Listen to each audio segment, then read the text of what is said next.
नमस्कार, मैं मुकुल सिंह चौहान और दावायर की चुनावी यात्रा नोएडा में है इस समय। और नोएडा में मेरे साथ मौजूद हैं कांग्रेस की 61 नोएडा विधानसभा क्षेत्र से उम्मीदवार पंखुड़ी पाठक जी। पंखुड़ी जी, बहुत बहुत स्वागत है। बहुत धन्यवाद आपका।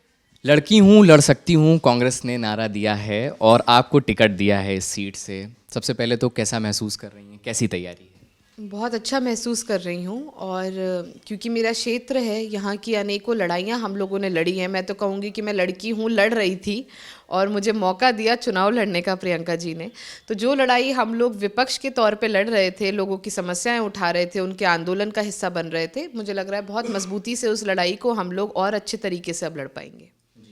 आप लोगों से मिल रही होंगी यहाँ जा करके, हम भी लोगों से मिल करके आए हैं। अभी हमने क्षेत्र की आपकी समस्याओं को देखा है। किस तरीके के मुद्दे आपके सामने अभी आ रहे हैं? देखिए, इस क्षेत्र में जो अलग अलग वर्ग के लोग हैं, उन सभी के अपने मुद्दे हैं, जिन मुद्दों का समाधान लंबे समय से नहीं हो पाया है। जो हमारे हाई राइज सोसाइटीज़ में जो लोग रहते हैं, ग्रुप हाउसिंग सोसाइटीज़ में, वहाँ रजिस्ट्रियाँ नहीं हुई हैं। बहुत सारे फ्लैट बायर्स ऐसे हैं जिनको पोजेशन नहीं मिला है। वैसे ही जो हमारे गांव के लोग हैं, वो लोग अपने मूल अधिकार के लिए कि अपनी प्रॉपर्टी पे उनका अधिकार हो, मालिकाना हक हो, उसके लिए लड़ रहे हैं। लगातार 4 महीने वो लोग आंदोलन पे रहे, लेकिन उनकी सुनवाई नहीं हुई। जो हमारे सेक्टर्स के लोग हैं, वो बेहतर जो पब्लिक इंफ्रास्ट्रक्चर है उसकी लड़ाई लड़ रहे हैं। हमारा सीवर सिस्टम पूरी तरह से ख़राब हो चुका है। हमारे पूरे शहर में पीने का पानी नहीं आता है, गंदा पानी आता है, अनेकों बीमारियां उनसे होती हैं। स्कूल फीस, यहाँ पे कोई नियंत्रण नहीं है स्कूल फीस पे। ये तमाम मुद्दे हैं जिन पे लोग लंबे समय से लड़ाई लड़ रहे हैं, आंदोलन कर रहे हैं, लेकिन दुर्भाग्यवश इन समस्याओं का पिछले 5 साल में कोई समाधान नहीं हुआ है। तो ये वही मुद्दे हैं जिन पे हम लोग इनको उठाते रहे हैं और मौका मिलेगा तो इनका समाधान ज़रूर करेंगे। अभी हम गए तो हमें आपके यहाँ गढ़ी चौखंडी एक जगह है, एक गांव है, हम वहाँ पर भी गए। वहाँ हमने देखा कि बहुत बुरी स्थिति है, पानी भर जाता है, सभी लोग इस चीज़ की शिकायत कर रहे हैं। और उनका ये भी कहना है कि कोई भी प्रत्याशी यहाँ पर जिस जगह तक समस्या है वहाँ तक पहुँच नहीं रहा है। क्या आप वहाँ गई? मैं गई हूँ, जो आप गांव बता रहे हैं, बिल्कुल मेरे जहाँ मैं रहती हूँ उसके सामने का ही गांव है और मेरे जो हस्बैंड हैं उनके मामा का गांव है। तो लगातार वहाँ पे वो जाते रहते हैं। वहाँ की तमाम जो यहाँ के गांव हैं, वहाँ की समस्याओं को हम लोग उठाते रहे हैं। और सबसे बड़ी बात यह है कि इस क्षेत्र को एक स्थानीय विधायक चाहिए जो यहाँ की समस्या, यहाँ के गांव, यहाँ की जो कच्ची कॉलोनी है, यहाँ के जो तमाम मुद्दे हैं उनको समझता हो। इस क्षेत्र में ये दुर्भाग्य क्षेत्र का रहा कि यहाँ 5 साल पहले पंकज सिंह जी आए लखनऊ से, नोएडा के लोगों ने उनको विजयी बनाया और 5 साल वो दिल्ली बैठे रहे। 5 साल भी वो एक बार भी नोएडा नहीं आए। हम लोग इस क्षेत्र से आते हैं, यहाँ की समस्याओं को हम जानते हैं। एक एक गांव, एक एक गली हम लोगों ने घूमी हुई है। कोई इलाका ऐसा नहीं है जहाँ हम नहीं गए हैं। तो मुझे लगता है बहुत बेहतर तरह से नोएडा के लोगों की समस्याओं का समाधान हम लोग कर सकते हैं। एक और चीज़ हमारी ऑब्जर्वेशन रही कि अन्य पार्टियों के जो उम्मीदवार इस सीट से हैं, उनके में, भाजपा से जो उम्मीदवार हैं उनके में लोग ये कह रहे हैं कि हम पार्टी को वोट देंगे। सपा में भी लोग ये कह रहे हैं कि हम पार्टी को वोट दे रहे हैं। लेकिन जब आपकी बात आ रही है तो लोग कह रहे हैं कि पार्टी तो कमज़ोर दिख रही है, लेकिन लोग व्यक्तिगत रूप से आपके साथ खड़े नज़र आ रहे हैं।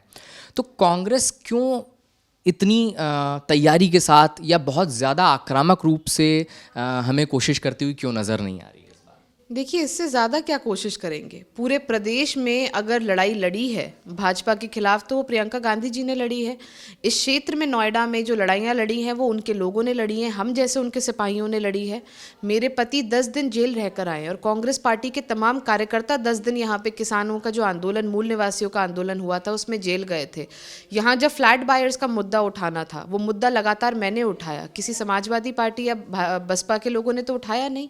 यहाँ की कच्ची कॉलोनियों की जो लड़ाई है, क्योंकि यहाँ एक बड़ा क्षेत्र ऐसा है जहाँ पे आज भी बिजली नहीं है, उनके आंदोलन का मैं और मेरे पति दोनों ही लोग, हम कांग्रेस से आते हैं, उनके आंदोलन का हिस्सा रहे। हम पे मुकदमे लगे, हमने उनकी लड़ाई लड़ी और लगातार लड़ रहे हैं। तो कांग्रेस पार्टी कैसे कमज़ोर है? कांग्रेस पार्टी एकदम कमज़ोर नहीं है। और नोएडा ही नहीं, पूरे प्रदेश में कांग्रेस पार्टी के सिपाही मजबूती से लड़ाई लड़ रहे हैं। हमारे प्रदेश अध्यक्ष का रिकॉर्ड है, सबसे ज़्यादा बार जेल जाने वाले नेता वो बन चुके हैं, हमारे लल्लू जी जो हैं।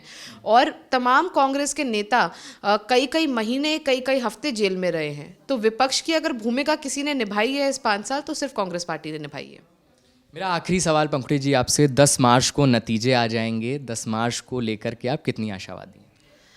ये मेरा क्षेत्र है, यहाँ के लोग मुझे व्यक्तिगत तौर पे जानते हैं। हमने इस क्षेत्र के लोगों के बीच में काम किया है, हमारा उनसे जुड़ाव है और मुझे पूरी आशा है, क्योंकि मैं जहाँ पर भी गई हर किसी का ये कहना था कि इस बार हम अपना स्थानीय विधायक चुनना चाहते हैं। लोग भाजपा से नाराज़ हैं बेरोज़गारी को चलते महंगाई के चलते और तमाम जो यहाँ पे पब्लिक इंफ्रास्ट्रक्चर से जुड़े जो काम नहीं हुए हैं। इसीलिए मुझे पूरी आशा है कि इस बार लोग कांग्रेस के उम्मीदवार पे अपना विश्वास जताएंगे। बहुत बहुत शुक्रिया हमसे बात करने के लिए।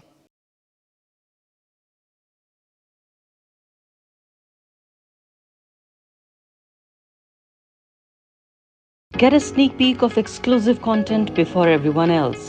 For channel members only. Memberships start at ₹89. Hit the join button below.